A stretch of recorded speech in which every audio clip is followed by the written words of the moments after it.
Летово голем број сопственици на викенд кукички на Пониква во селата Нивичани, Пантелеј и Рајчани, потоа кај градче и на напуштени куќи во планинските села, пријавиле или се жалат дека провалници ги оплячкале и им нанеле значителна материјална штета. Натрапниците краделе се што ќе најдат и можат да понесат со себе. Од техника, метални предмети, градежни материјали, до пијалоци, конјски прибор, бакарни садови, кабли и разни дребулии. Оштетените велат дека тешко можат да се справат со провалниците, бидејќи действуваат организирано во групи, а користат моторни возила и мобилни телефони, па вешто ги избегнуваат и замките на полицијата. Дел од нив управуваат нерегистрирани возила, па уште потешко им се влегува во трага.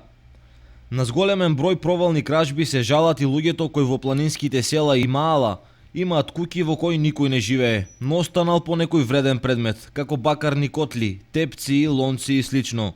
Летово, дел од нив целосно се испразнети.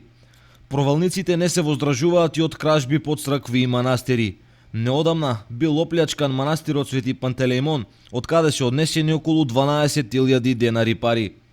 Доколку не се преземат посеопфатни и организирани активности од страна на полицијата, оваа појава може да добие уште позагрижувачки димензии и да ги принуди граѓаните сами да се организираат во заштитата од провални кражби, што може да доведе и до други последици.